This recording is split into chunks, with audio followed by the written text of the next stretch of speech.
Impossible to know how to introduce you. I don't think anything's impossible for you. I'm telling you, I don't even know how to introduce. I mean, are you a farmer? Are you a serial entrepreneur? Are you a TV sensation? Are you a real estate mogul? What do you prefer? I mean, at the moment, I prefer saving California and fixing our beautiful Los Angeles after the fires. Jagged little pill. Czar. Work? I want to be a czar. Yeah. Right? Yeah, I like it. I need a job. I need Trumpy Trump to give me a job as the czar. I need some position of power so that I can get rid of all these people making such a muck of it. Genuinely, I want to better understand because just so people know, I'm meeting you for the first time, which is unusual with this podcast. You know, it is. You live with a guy named Tim who's friends with a guy named John, who called me a couple of weeks ago and said, Mike, this guy Tim and this woman Elaine, she's on some kind of vision quest, and I think you're really going to like her. And there's a bunch of triangulating you can do, both with the Discovery Channel, and went down a list of other things. And turns out you also know Grant Cardone. Turns out you also work for Discovery from time to time. So let's just start there, since we each are bound to know some Discovery people. When COVID happened, a friend of mine reached out. His name's Glenn Stearns, and he had a very successful show called Undercover Billionaire. Yep. And they were doing season 2. I mean, you can't be an undercover billionaire twice. Right. So he had to put together a team. Your secret's blown. You're outed. And so he put together a team, and I was one of the very lucky people to be chosen. Now, not necessarily billionaires. These are hardworking people that he felt could actually do the job, which is scale the business to $1 million with nothing but $100. So they give you $100. They don't tell you where you're going. Nothing. They basically drop you off in some burg, give you a beater of a car, 90 days and $100. What did you do? For anyone who hasn't watched the show, it's season 2. You can still download it on Discovery Plus and watch it. And I completely by accident tried to stay at a hostel, which wasn't actually a hostel, but it looked like a hostel. And I turned it into the greatest business. It took a while to get there, and I was terrified. I was in the middle of Fresno, and we've now, grown to love Fresno. It took me about maybe 2 or 3 weeks of being there to see all of the undeveloped talent in What that did you town. do with the hostel that wasn't a hostel? I made it a essential business. It was COVID. It didn't have windows and doors. It had to be an essential business or it had to be shut down. So I was like, okay, essential. Groceries are essential. Food is essential. Farming is essential. We have to do something in food and farming. And having a little bit of experience, and I don't want to say I had a lot of experience. I have a farm in Fallbrook. I bought the ranch because I needed a place for horses and my dogs and my swans and my turtle and my stuff. So I'm like, I gotta get this ranch. Sorry, swans? And I have a lot of animals. How many swans you got? I have 3. What do you call them? Robbie and Israel, and the third is unnamed. Why? Because I haven't thought of a name yet. How about gibbons? Okay, what is it? Orlando Gibbons wrote a famous madrigal called The Silver Swan, who living had no note when death approached, unlocked its silent throat, leaning her breast against a reedy shore, thus sang her first and last and sang no more. Are you Something like that. Are you hitting on me? A little bit. Farewell all joy, O death, come close my eyes. More geese than swans now live. More fools I love it. than wise. Orlando Gibbons Gibbons. Gibbons, yeah. So, and Gibbons could be a boy or a girl name. Could be. Well, I haven't probed the swan, so it has to be a girl-boy name. Probed, you mean Yes. examined. Yes. Do you prefer not to know the gender of the swan? No, I'd like to know because I had a mated pair and they haven't made babies since the babies came. Because they mate for life, I know. That's but a heck one of of a them's thing. interfering, and I don't know which one is which anymore. But how do you keep them from flying away? One is pinioned. They just don't. I don't think they know they can fly. Pinioned, Chuck. You familiar with that term? No, should I look it up? No. It's something they She'll do to just the tell you. wing so they can't, Yeah, it's a You have to do it right when they're born, though. And I it's a would Latin never for do it. cutting them off. I didn't do I'm it all- myself, though, by the way. And so the reason the other 2 aren't is because I couldn't. So there you go. Yeah. But the first one I got pinioned. So is it a farm or a ranch? It's both. What do you grow? Row vegetables, avocado, or lots of citrus, lemon, lime. Seasonal, have a farm stand, do CSA. What's that? CSA, Community Supported Agriculture. I see. Oh, yeah. I'm Great. into farming. All right. And I left the ranch to go to Fresno. And so I had a little bit of experience. I mean, even though my farming partner is really the farmer, I had a delivery business during COVID of vegetables to all my friends in LA and Beverly Hills, which was really funny. I started this idea that maybe we should do, fresh farm delivery out of this essential business. We got bags and we started a business, and I opened a bar outside. I opened a coffee shop. What'd you call it? It's called Shep's Club. It used to be called Shepherd's Inn. So Shep's Club, is it still in Fresno? It is. It's still in Fresno. it's It's right on. It's right across from the Greyhound bus station and the train track. You should write vacation brochures. But it's a going concern. It's a going business. And the thing about, I had said this to many people, is like, it's the testimony of whether or not a business can survive with a television show is after the television show is done, if it keeps going. And it's kept going. And the guy that runs it's a really smart cookie. So I just want a quick sidebar. I'm not quite bitter or broken, but I'm skeptical. I'm deeply skeptical of the reality genre, because when I entered it 22 years ago, there was that like a brief shining moment where it lived up to its name.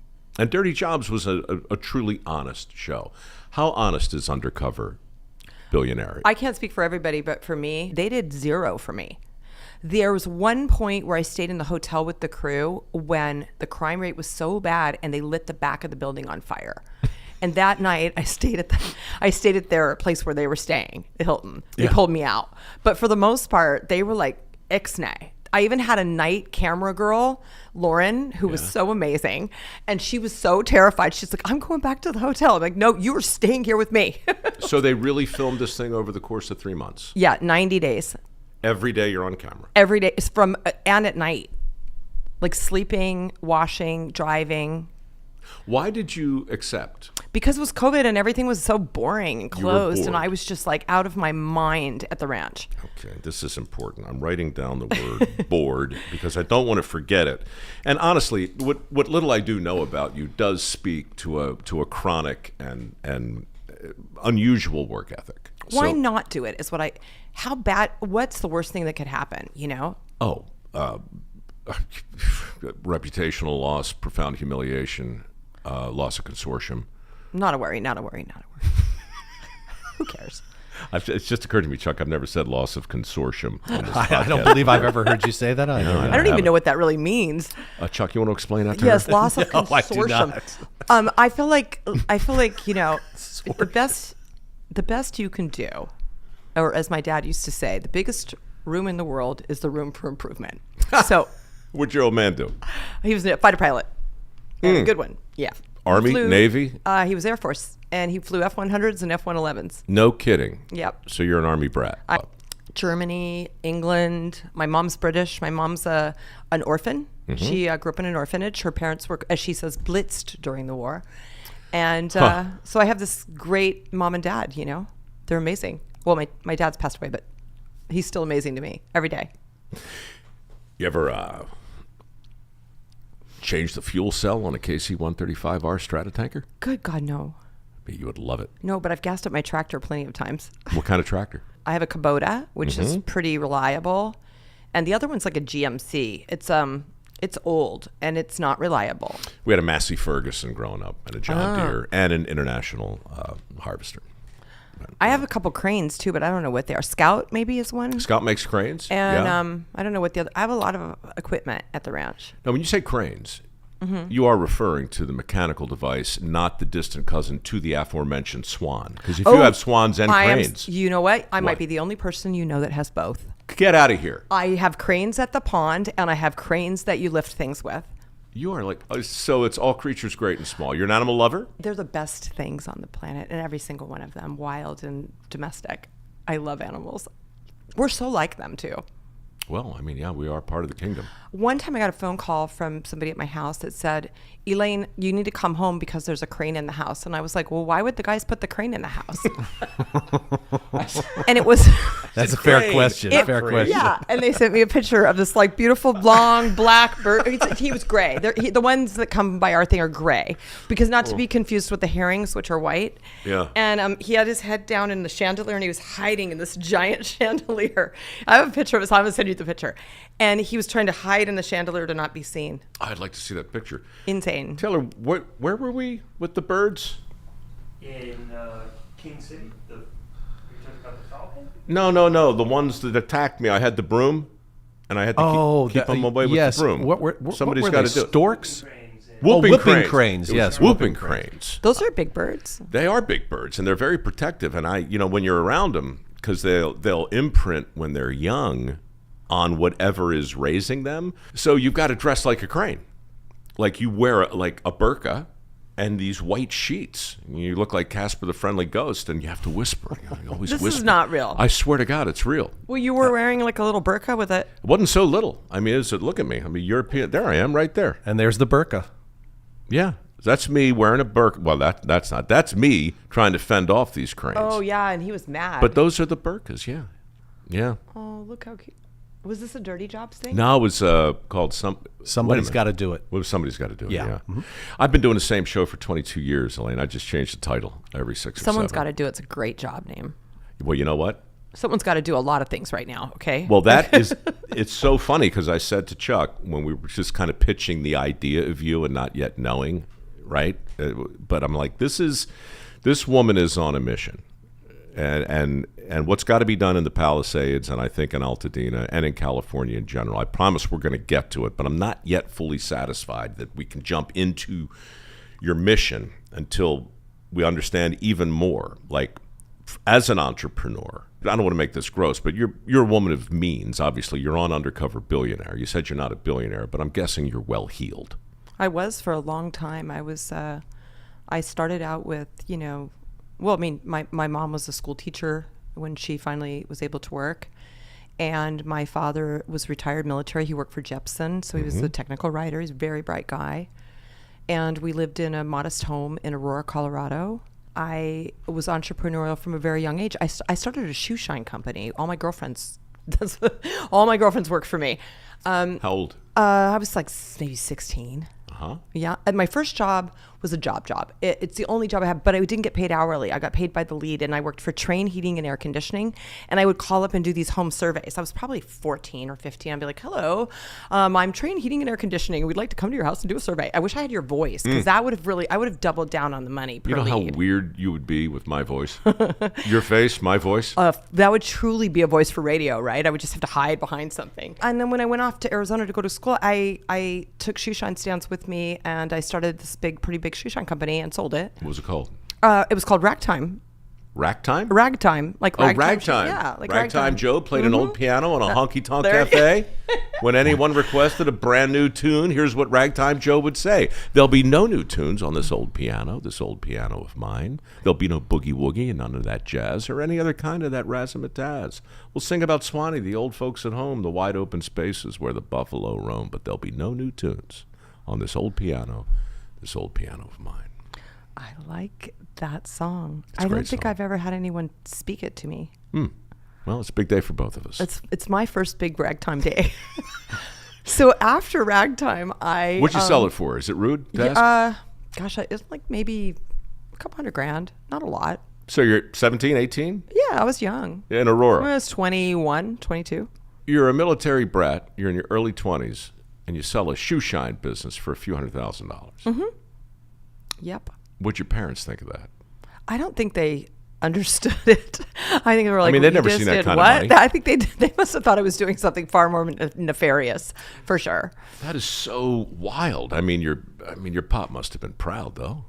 I think he was very proud of me. I mean, my dad always gave me good advice, but my dad was the opposite of extravagant. He didn't like Frugal, anything flashy. parsimonious. Yeah, nothing flashy ever. And so I had to be very careful about, talking or bragging. It's unbecoming and not allowed. When I came to Los Angeles after school, I was very interested in this I was going back to Europe and buying antiques and coming back and forth. And I got very interested in the vintage Levi business. I thought, what a fascinating, and I love vintage. I'm wearing a pair right now, by the way, if anybody hasn't noticed. I did notice and that. I thought I love American companies. I always have. And I thought Levi's is such an incredible company. And The shoe shine, this is the craziest story. Do we have time? Okay. Nothing but time. In the industry of rag business, so if you're cleaning like oil in a shop, there's rag companies, and essentially they take in all sorts of like remnant rags, towels and jeans and sheets from places, and they're called rag companies. They're all over downtown LA. Yep. And in these rag businesses, they wash the stuff and then they deliver it to your mechanic shop. So the biggest expense that I had in the shoe shine company when I had like 30 cents was rags, because you had to keep changing them out. Polish Chuck, and you know rags. what I need you to find. Yeah, I think so. Go ahead and find it. I'm afraid to Go ask. ahead. Okay, so this rag business, I was downtown in this big rag place one day. And when I say big, I'm talking about maybe like 300,000, 400,000 square feet, filled from the floor to the ceiling with big piles of fabric and jeans. And there was a jean pile. And I said to the guy, I'm like, how much are the jeans if I just use jeans? And he goes, it's like 7 cents a pound.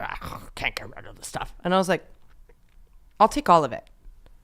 So I went to every rag company and I bought every pile of rags at every company. And I wound up getting this baker's building out in Sherman Oaks. Wait. Denim? Denim. You're buying denim. I just bought denim. Okay. I took it out to this building in Sherman Oaks. A friend of mine owned a food truck business that did movie sets called The Cast Supper. So cute. I took over this bakery and I had all my jeans all over the place. And I graded them. I put them on a grading scale, A being the best ones, all the way down to shorts where you had to cut them off. Levi's, Wrangler, vintage, not vintage, everything. And I made up prices and I sold them. And I made so much money selling jeans. It was insane. In Europe, I had European buyers. Everyone's like, I was the queen of Levi's. But you're selling existing brands. Is that right? Like Mostly Levi's. Levi's was really kind of it. I had probably the largest private Levi collection. Period. And what was this business called?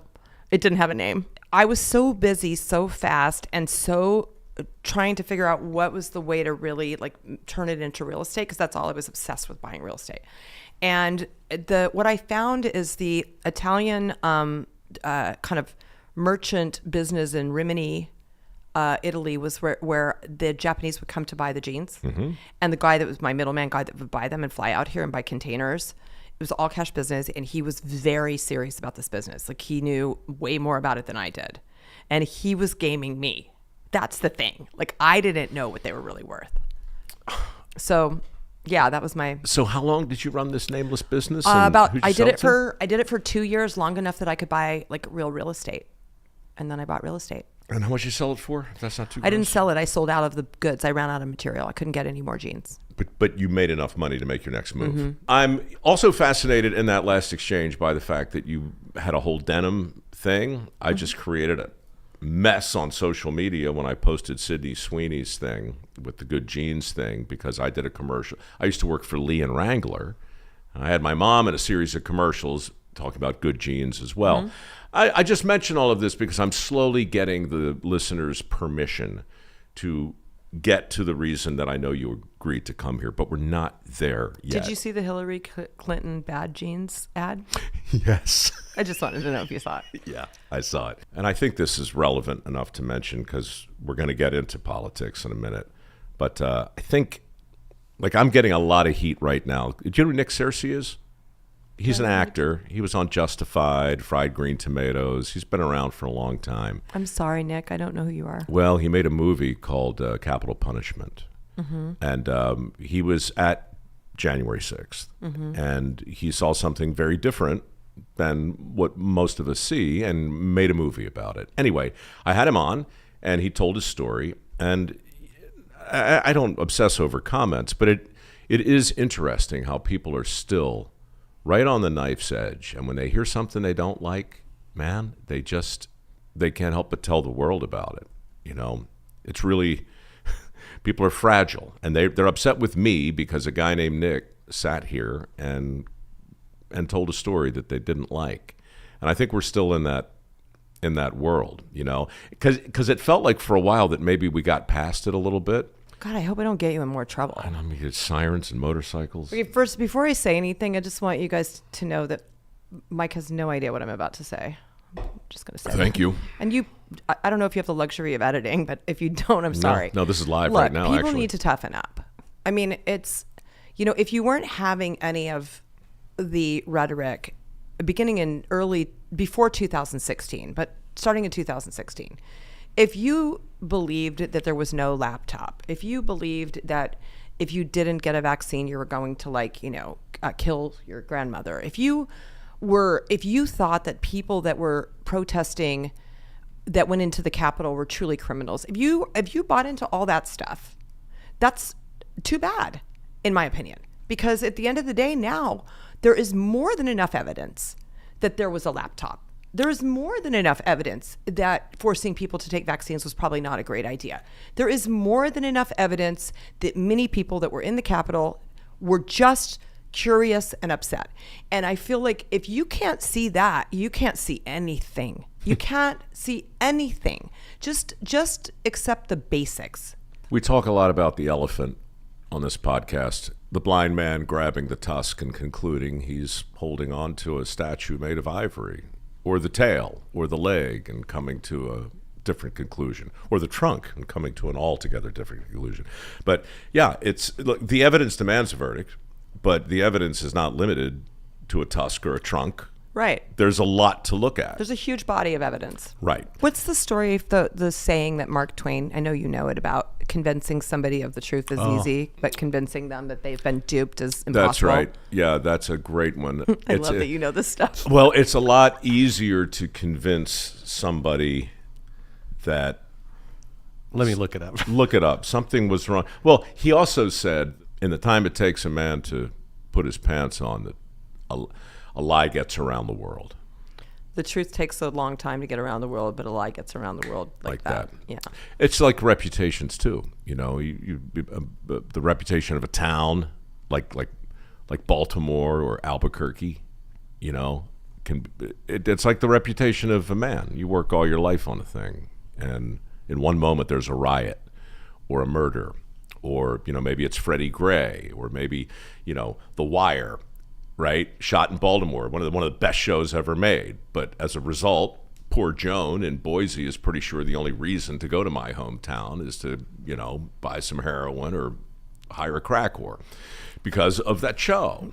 And Breaking Bad did the same thing to Albuquerque. And so, Albuquerque's a mess. Yeah, it is. I got the quote. It's easier to fool people than to convince them that they have been fooled. That's right. We just have such an opportunity for the first time in so long to just consider that it might not all be true, that there might be a lot of nonsense that we've been fed. I think, what I think? What's wrong with that? I've been reading this guy. His name is Jeff Childers. Okay. Unless it's Childers. Yeah, it could be either one. I'm not sure. Yeah. He made the point this morning when he was talking about D.C., and I don't know if you've been to D.C. recently, but we just filmed a movie there not long ago, and there's some lovely parts. The mall still looks great, but boy, it's bad. And it's self-evident. You just can't deny it unless you're in the emperor's new clothes, and unless you're the townspeople looking straight at the naked emperor and going, oh, bravo, that looks great. That's the thing that I thought we were largely past. But we're not. We're not there yet. And it's so strange. Rather than argue the fact that maybe there's a better way to deal with the problem than mobilize every LEO in the country, what comes back over the net is there is no problem. Wait, what's LEO? Law enforcement officers. Oh, got it. Right. Okay, so sorry. You got the FBI, you got the everybody. I just didn't know the acronym. Well, but so this was Jeff's point this morning, one of several. He's like, we're still doing it. Mm-hmm. I'm not saying the Republicans or the conservatives or the president is correct in this course of action. I'm simply saying that if you're going to take the opposite view, you can either say, I wouldn't do that, I would do this instead. But that's not happening. What comes back is Chuck Schumer literally says out loud, I feel perfectly safe walking around D.C. Chuck Schumer has 22 Secret Service people.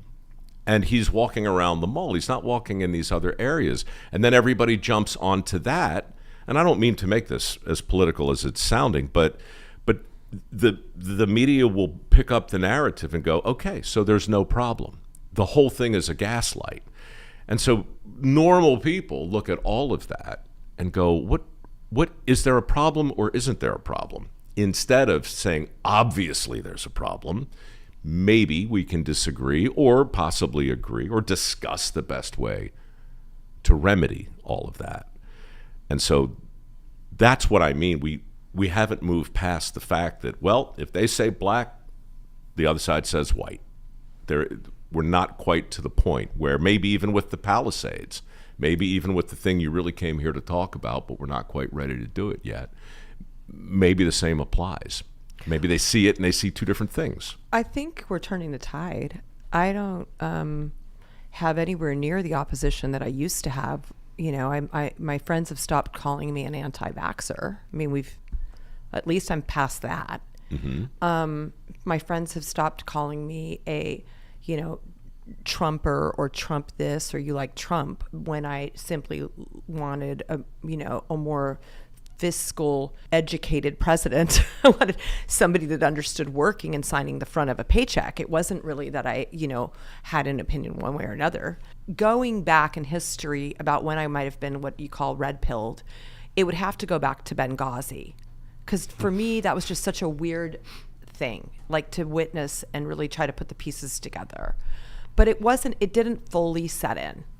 And I went to the 2016 inauguration because I was invited. I just wanted to go to the parties. Mm-hmm. I didn't really even pay any, I didn't vote and I didn't care. I just wanted to go to all the parties because these people that invited me were doing the whole inauguration. They're like, you should come. It's going to be great. I was like, okay, I'll go. And I went. Yeah. And all my friends here were like, are you going to the march? And I was like, what? Like, and I had such a grand time. And I did go to the march. And it was so weird. And Madonna was like screaming on the thing. I mean, it was just... The inauguration was perfectly beautiful and the parties were fun. I mean, Texas can throw a hell of a party. Oh my God. I was there. Oh my gosh. I was there this year. The Lucchese boot thing. And this is insane. So that was like the only reason I went. And so I have had a fairly consistent migration into the mindset that I now have. Just to close the loop on this, you got the denim thing, you sold the thing, and then you get into real estate and that was your wish fulfillment. And it was. I love it. So I love development. I like building things. Are you more a developer or I started out a salesperson? I didn't have any money. No, I don't sell anything. I've had no money and lots of money and no money and lots of money. It's always up and down, and it doesn't really bother me like it bothers some people, which is, I think, a key important, trait of a real entrepreneur. It's really not the money. It's really the kind of the experience and the journey of it all. Sorry, to go way back for a minute. Was there a bet on Billionaire? Like, did you have to put up money? Yeah, $50,000. So you bet $50,000? Mm-hmm. I said I'd bet them $500,000 if they wanted it in cash because I was so thought it was so ridiculous that they thought it was impossible to do. I was like, it's easy. I'll be done. I'm going to get it done. I was so confident until I got there. And then I was like, whoa. I was so overly confident until I got there. I learned a very big lesson because I had been out of the scrappy business, of really throwing deals together and at just no holds barred, just figure out how to duct tape and staple it together for so long that I had to get back to that. And it took me a minute because I'm not me. I'm this person that has nothing. So I can't act like that. Right. And so it just took me a second, but I figured it out. It just took a minute. In terms of properties that you own or manage or have developed, not to get, again, forgive me, I don't mean to make it personal, but I think it's going to be very, very relevant when the audience hears what you really came here to talk about. You're invested in this state. You're invested in the Palisades. I'm just wondering roughly to what degree. 80% of my portfolio is in the Palisades. And there's literally no clear way to evaluate what it's worth. And that should be very scary to everybody else. And I know it's what's troubling Rick Caruso. How much did you lose in the fires? Maybe, 18% if you take the, what burned and what can be repaired. But the issue, well, first of all, let's get back to the fact that certain things in real estate are fundamentally easier to do, even though they might be hard work. Like if you buy an old home and you fix it up and you flip it, that is easier to do if you're willing to put the work in and do it yourself and get in there. But if you want to buy a piece of land and develop it, you need a lot of different things that are not easy to do yourself, like a really good land use attorney or a really good soils engineer or a civil engineer. And then you need a planning person and a permitting person. And you start to go through this process, and it's not just incredibly laborious, but it's also very expensive. The Pacific Palisades and also Malibu, but probably more so Malibu, entitlements are very challenging to obtain. And an entitlement, for anybody who doesn't know, is the ability to build whatever is permitted to be built there. So if you have a piece of raw land that's unentitled, it's not really worth anything.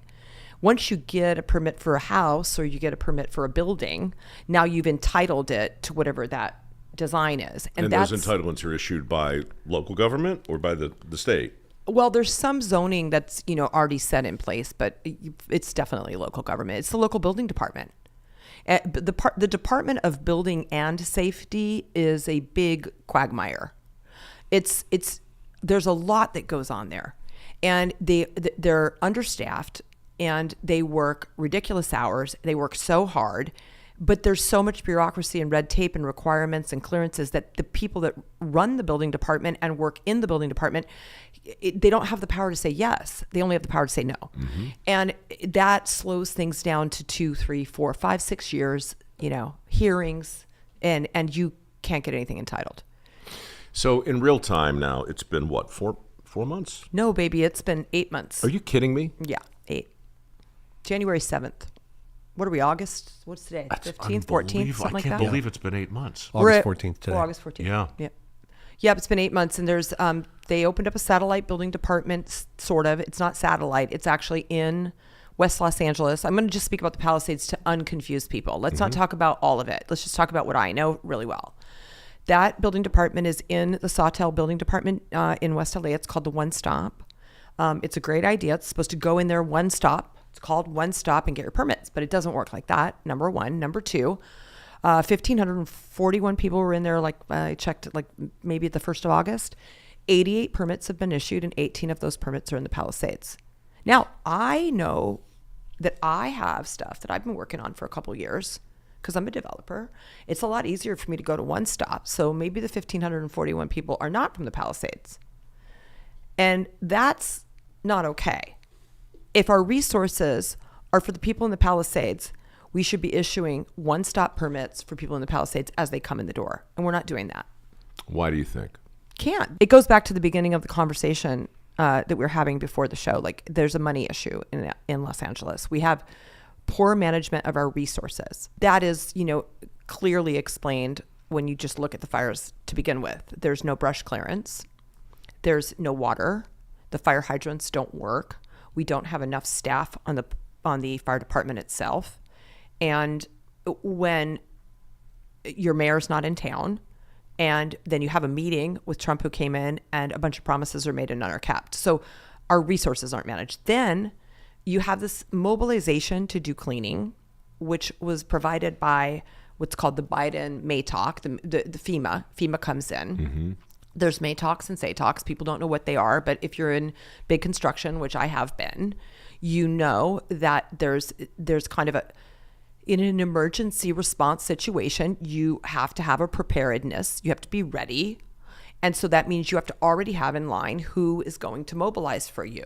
What cleaning company, what hauling company, what, check and balance, right, the accounting company, what traffic control company. And those people are in what's called a MATOC, which is a mandatory award outside contract thing that FEMA puts together. And then when the emergency happens, inevitably they always do, your mobilization team is ready and everyone gets in the plane and the cars and the trucks and they show up. Army Corps of Engineers, boom, there they are. And they are set up like a military outfit. So they're in theater. What are we doing? Okay, we're going to do opt-in. This is our first program. Go to everybody, find everybody, opt in. Are you opting in? Are you sign up here? Everyone signs in. 6,800 opt-ins. Okay, great. Clean 8,000 homes. The postage stamp of the home, simple lots, EPA comes in, military style. If you're not opted in, go over and sign that line. That money, that 1.1 billion, is federal. It is not Los Angeles. LA was standing around as an observer. In fact, in some cases, in the way. This is a military outfit in theater, cleaning up our streets and making sure everybody's okay. When did they arrive? They arrived like I think 11th of January. So that was fast. Oh my God, they were quick as can be. I mean, Army Corps was on it. Okay. And also the National Guard. Mm-hmm. They had everybody trying to figure out what to do to make sure that everyone was out. And what's frustrating is because we're so unorganized in Los Angeles, and I'm sorry, to the people in LA that are not unorganized, because believe me, there's plenty of people in LA that are not as unorganized as the overall management. The issue is that you don't have a communication hub that is central for everything else. Mm-hmm. So all of the math is from the Army Corps organization. So when you say we're 80% done and you're at a microphone and you're Karen Bass, you're 80% done with what the Army Corps of Engineers is doing. And that's not fair, because that's not true. If you have 18,000 structures that are gone, and those structures are big and small structures, 25,000 people without a place to sleep and 100,000 people displaced, you don't say that when you're 80% done with 6,800 written down, organized by the Army Corps, list of structures that were 80% done. It's just a straight up fabrication. And it's a fabrication of the math, and it gives false hope to people that we're further along than we are. Also, everything else is wrong. How many trucks are there? How much debris storage do we need? How much time do we need? How much time does the insurance company need? Where does the debris storage? I mean, I keep reading about the landfills and the drama about where we're going to put it and how we're going to get it there, and trains and all of this.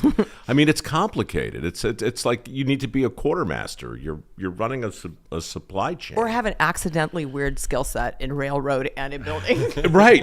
Like, I mean, how do you? Who knew? So, let's just focus on the debris for a minute. How much is there, and where are we going to put it, and what's the holdup? Okay, so everybody has their secret little talents. Mine is a very weird talent.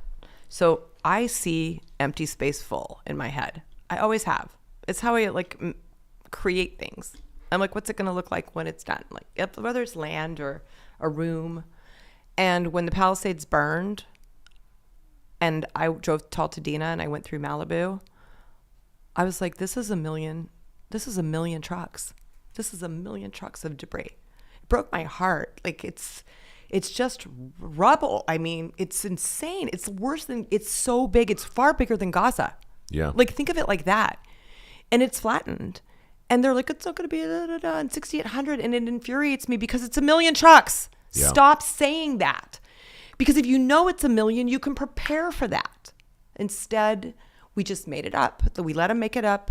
And just like all the other narratives that are not true, we want to believe it's true.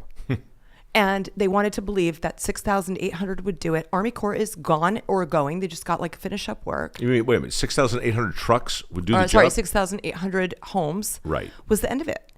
And by the way, there are over 400,000 trucks, and we're half cleaned up. What's the reasonable expectation? You're 8 months into a disaster of this magnitude. How much of the debris should be gone, in your opinion? I don't think that the Army Corps and the efforts by FEMA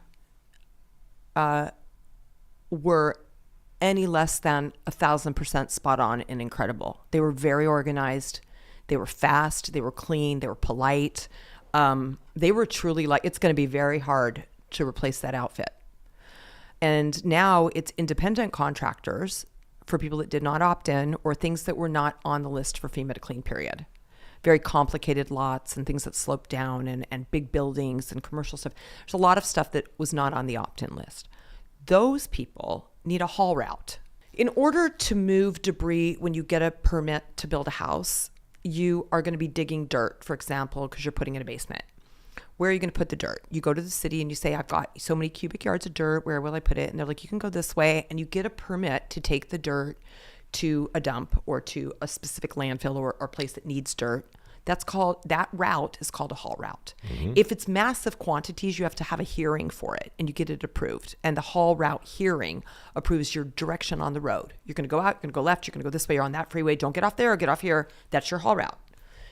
When this first happened, there was this huge big mess. They were driving to all of the local landfills because they wanted to expedite the delivery of the debris out of the city. So Karen Bass and Gavin Newsom and everybody wrote all these executive orders, and one of them waived some of the toxicities that are in the burned debris would be able to go into landfills that maybe weren't able to take that kind of toxic waste. Now, whether this did or did not happen, do you care if you're a mom with 2 kids and you live next to the Calabasas landfill that it may or may not be true that that landfill is toxic? It's the point. You don't just put your trash in someone else's backyard. Yeah. And that's what we did. And we did a lot, 400,000 trucks to Sylmar and, Calabasas, Azusa, Simi Valley. And, the mayor of Azusa famously said, I found out about it when you did, to Channel 5 News. He didn't know. So they didn't ask anybody. And then they got a big hearing for a haul route. They were fighting over the haul route. And the Board of Supervisors caves and gives them what they want, but it's not actually what everybody thought. It wasn't more volume. It was more loads per day. So ECC, which was doing all the distributing of funds on behalf of Army Corps and the FEMA MATOC, got a haul route, but not private individual contractors. They had to have their own relationships. So all the debris goes into all these local landfills. I think Khloe Kardashian, and if it is you, Khloe, you should reach out. I'd be happy to talk to you about that. Got really upset and said, well, what are you guys doing? And I said the same thing months earlier. What are we doing? This is too much debris. It needs to leave to a landfill that's not anywhere around here. There's lots of landfill that's designed specifically for this. They're lined, but it's more expensive. It's further away. Plus, if you do a lay down yard, you know what a lay down yard is? Best to explain. So lay down yards are really important in big construction. They're prep yards, they're breakdown yards. They're where you separate debris and gravel. They're where you would lower in anything that's going to get loaded into a truck and taken off. Lay down yards are usually where the dirt really is. I was like, there's got to be a better way. Why can't we put it on rail? Then I did I love to write white papers. Mm-hmm. And it turns out that in 2007, a guy by the name of Michael Kissel, I hope he's watching this, I haven't been able to find him, wrote a white paper on creating a laydown yard in a rail setting with loadable rail car access for massive amounts of debris if there was an emergency in Puente Hills, which is 12.4 miles from the epicenter laydown yard in Altadena and 34.4 miles from Chautauqua and PCH. Mm-hmm. So all of Malibu's debris and all of Altadena's debris and all of the Palisades debris could go only freeway directly to that yard, which is more than big enough to take all of the debris because this is railroad. Mm-hmm. So, you got 4, 5, 6 trucks per car. And also it's designed for it. It's gigantic. It's massive. You still got to get the debris onto the railroad cars, though, right? That's right, but that's what it's for. It's a debris on rail facility. Hmm. And all right. So it's owned by what's called the Los Angeles Sanitation District, and the white paper was drafted and sent to them. And I can't figure out when it happened, but sometime between 2007, 8, and 2014, they got the $500 million to build it. They built it. It's there. It's beautiful. And it's served by rail to a landfill. It was built basically for this purpose. Correct. And it's served by rail to a landfill. And the landfill is over by the LA River cleanup. It's in an area that's designed for this. It's served by Union Pacific. They built 7 miles of custom rail to make it work. And the landfill is 600 million cubic yards, and it's empty. It's closed. And they've rented the Puente Hills facility and the landfill to a trucking company for storage. It's just just the white covers, okay? for $150,000 a month for multiple years because they can't figure out how to own and operate it. Oh my God. So instead of mobilizing like an army and moving the trucking company, which by the way, we're perfectly fine to move. I did 2 hauling routes. I went to the city. I drove to the Puente Hills. I took pictures. I met everybody. I went to the landfill in Mesquite. I took pictures. I did everything. Instead of just saying, this is a great idea, the email's unopened. It sits in the box. I can see the email to Gavin. It's not open. So I got so frustrated. So this is in the governor's inbox. Unopened. Gavin, unopened.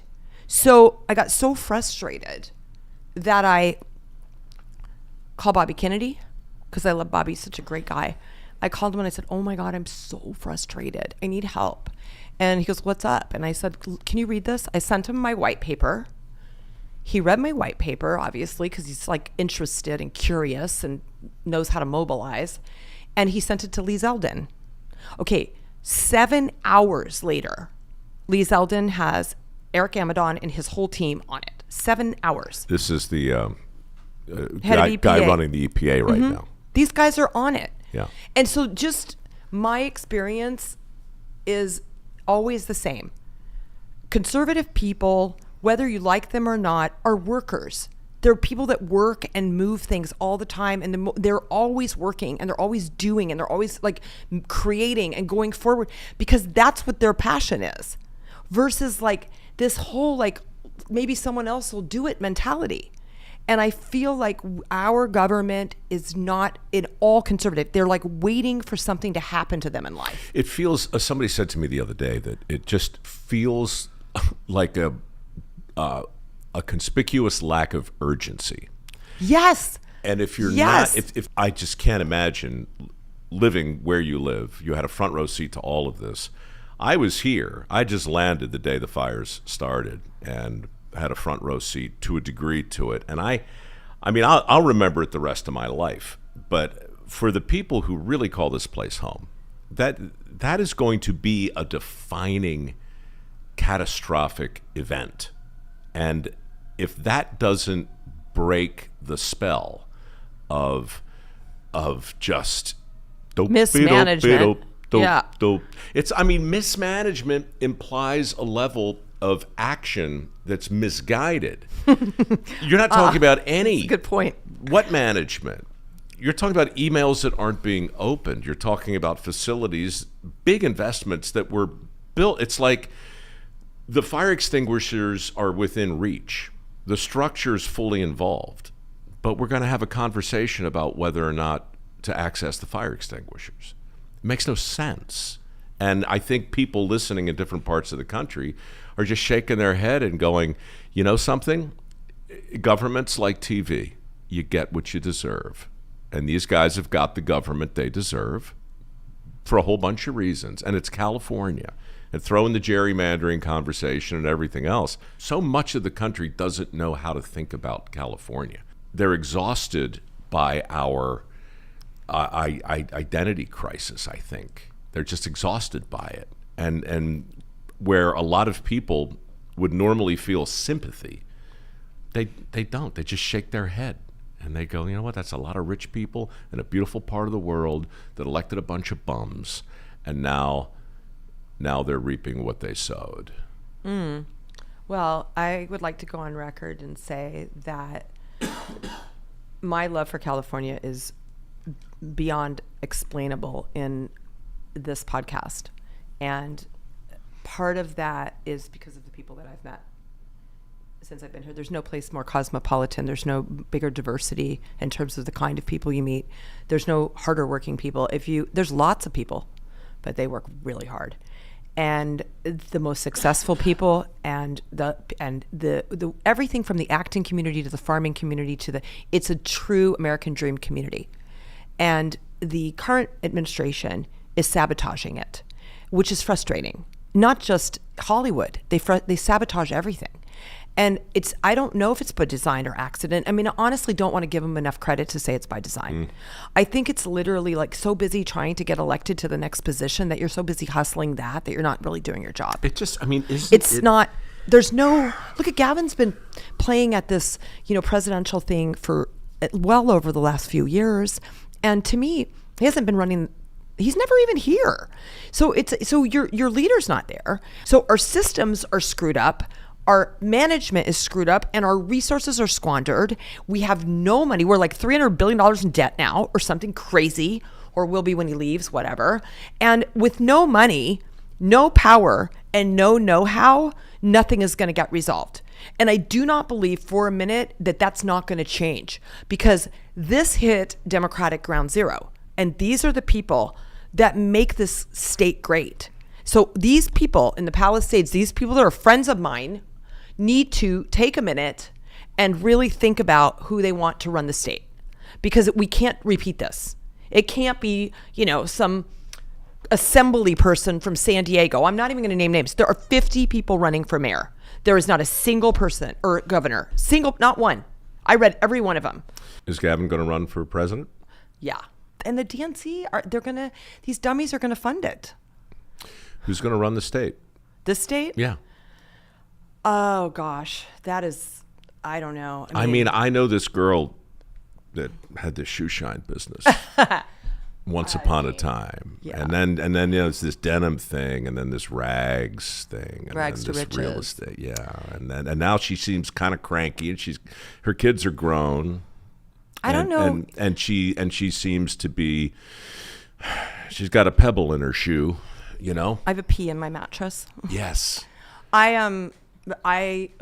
an amazing opportunity to seize if you're the right person and in the right time. And I can only say this: it's a huge job, and it's almost impossible to be qualified to do it truly. And I think the difference between having success at being a governor of a state this size is through the participation of the people that you ask for help. There's just too much to fix. It's really big. And there are so many people out there individually that you could put together on a team that could right the ship if you were only willing to ask for help. And that's the problem that we have now. Karen Bass should have asked for help, and not from Steve Sobroff. She should have gone to Ron Tudor or somebody meaningful. It goes back, I'm sorry, but it was like Jeff's point this morning. It's still the emperor has no clothes. It's still like, why didn't she ask for help? It feels like part of the reason is because you can't acknowledge the naked emperor. You can't look at unprecedented homelessness in D.C. and say, okay, that is a problem. Maybe we should do this to fix it instead of this. What you have to do instead is say, there's nothing to see. There is no homeless problem. There is no crime problem. There is no Palisades problem. There is no debris removal problem. There's nothing to see here. Well, admitting that you have a problem is the first. My name's Elaine. And I have a problem. I'm sorry, but I have a problem. I have a few problems. I mean, first of all, I think that we haven't had a lieutenant governor in 3 decades that really moved the needle either. And the lieutenant governor's job is primarily to bring new business into the state. And we've done the opposite. We are run business out of the state, California. I love this state. My office is in this state. My best friend moved here 45 years ago, or whenever you moved here. I don't know when it was. You've been here Good a long old time. Chuck's stuck here with you in this state. Chuck's stuck here with me. I'm stuck. But look, 87. That's when I moved. 87. Now look, I'm friendly with Joe Rogan, and when he talks about why he left and how happy he was to leave, a part of me is like, man, he's not really. He's not. He's just fibbing you. He's gaming. He's not either. There's no way. Oh, you're saying he doesn't love Austin as much as he's No, saying he can't. loves Austin. Nobody could. I don't believe Joe. I don't believe you. But I do. I believe. Well, look, I don't disbelieve him, because I think that you can hit a critical mass of just exhaustion with a person you love, a business you love, or a state you love. right? I think Yeah, I think I you definitely get to the think you point. get like, and sometimes like I get basically what I would call extended deal fatigue. I'm just like, wait, are we at this again? I shot 2 series and a movie. One in Georgia, the other in Oklahoma. I would have loved to have filmed them here. I would have loved to have done all that for this community, and it would have wildly simplified my life. But the incentives, Elaine, it's just, I mean, you're a developer. It's so fixable, though. That's a fixable thing. I mean, this is the thing I always try to hang on to, and I wish everybody would. Nothing has changed here. It's the best topography. It's the best weather. It's the most beautiful. It's an incredible lifestyle. The ocean is insane. The animals are insane. The people are insane. The restaurants are insane. It's fabulous. It's easy to get in, easy to get out, close to everything. Go down to Mexico. We have this cute little island. It's good perfect. insane. When you say insane, you're just being beautiful. It's insanely Epic. beautiful. Insanely Epical. epic. Yes. Fabulous. Wonderful. Yeah. The only thing that's wrong is the management. It's just the government. If you get rid of the government and get in a new government, we're back. We are back. We have got to get rid of the insanity. What the hell would Texas do Oh, if- that's good. That's a good point. if California went? I would go back to being Texas. They wouldn't care at all. Texas, the thing about Texans is they're pretty resilient, and I don't know that they like the hoopla. Yeah. You know, real Texans are probably like, oh, God, here comes Here we another go one. again. And by the way, be careful over there, because you know what happens when you invite all the Democrats to your state, they vote Democratic. And there's a lot of examples of that. How's Montana, by the way? Big. Yeah. Big sky. Big sky. Beautiful. Dakotas are beautiful. You know, my mom says that about Colorado. She's like, it used to be so conservative. Sometimes the things have to go splat. Like, We're splatted. are You we? want it to be more splatted than this? No, I don't. We are literally like Humpty Dumpty. Are you kidding? It's like, Where is the Strom and Drang? Where is the protest for that? Are people just so anesthetized? well, Madison McQueen did a poll. My friend Owen, oh my gosh. They did a poll, and you get a line, I get a poll.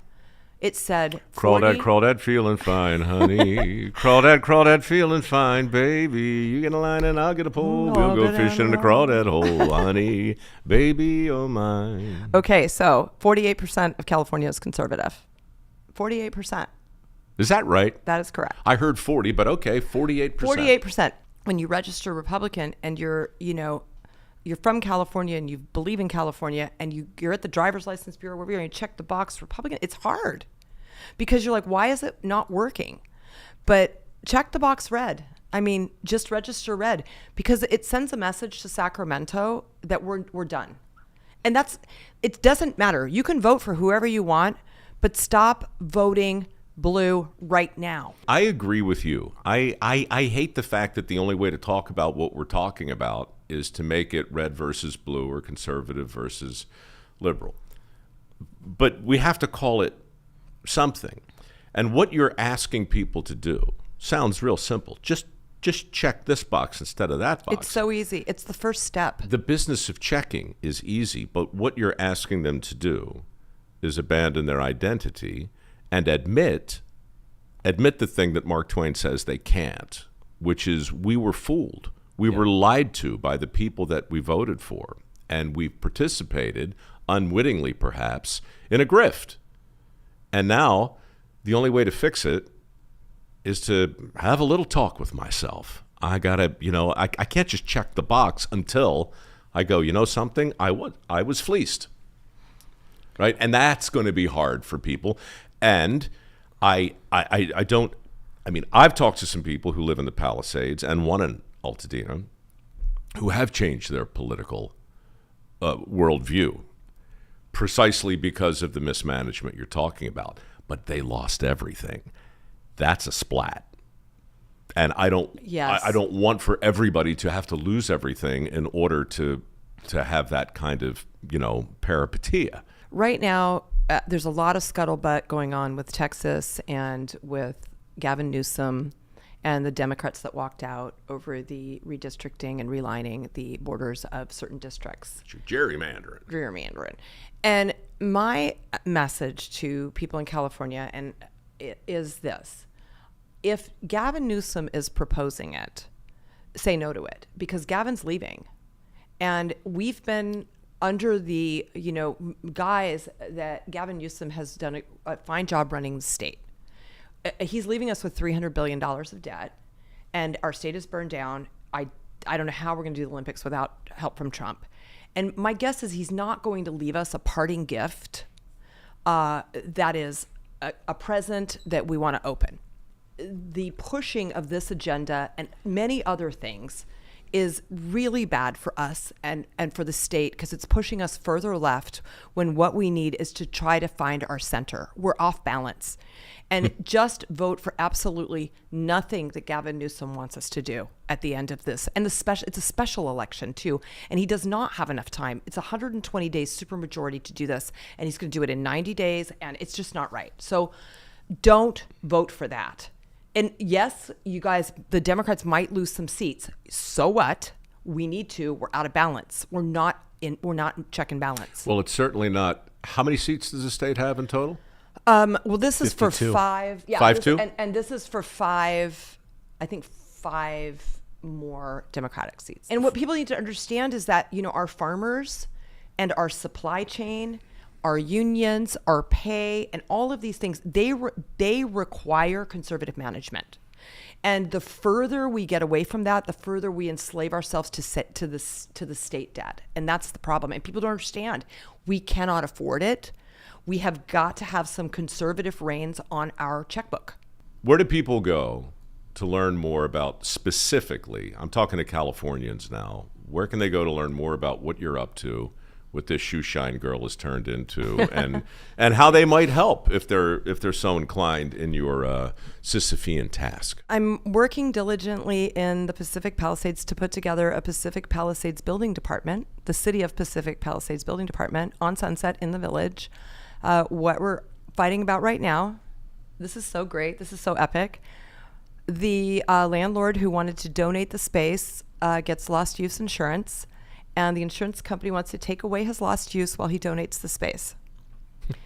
So we're working through that, and then we're going to have a nice spot there in the Village. I'm very easy to reach on Lipstick Farmer, hashtag Lipstick Farmer on Instagram, because I am a baby boomer and Lipstick Farmer is easy for me to operate. And I have a website, of course, at Elaine Culotti, and you can also find me on everything, Twitter and the norms.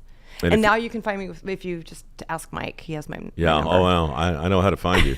and you will officially or unofficially begin referring to the third swan as Gibbons. From here on out. There's no question about it. And I'm going to start reciting poetry so the next time I get in here I can one-up you.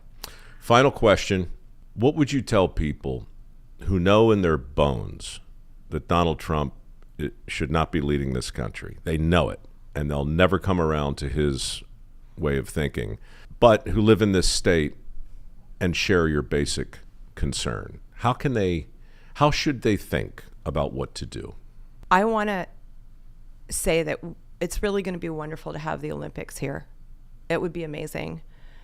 I would prefer that it's not embarrassing. And there's so much work to do for that to happen. I would prefer that we have somebody who's put together already an Olympic task force who is willing to show up here and invest money in our state. We are out of the federal conversation, and I don't think people understand that. Because of the rift between Gavin Newsom and Donald Trump, we are completely left out of the conversation, which means we don't have federal assistance when we need it, and we need it. And it might be very hard, to swallow your tongue and whatever, kiss the ring, whatever you want to say. We need federal assistance because our current administration has lost or stolen, or who knows, all of our money. We don't have any money. If you don't have any money, you don't have any power. And if you don't have any power, you don't have any way to solve your problem. Spoken like a true hybrid, an undercover billionaire, a lipstick farmer, a former shoe shine gal, from rags to, I'm tempted to say riches, but I'll just say it. You're living a big life. I'm really glad you did this. A pleasure to meet you and Thank know you for giving me the platform, and I really appreciate it. My pleasure. Elaine Culotti. See you next week.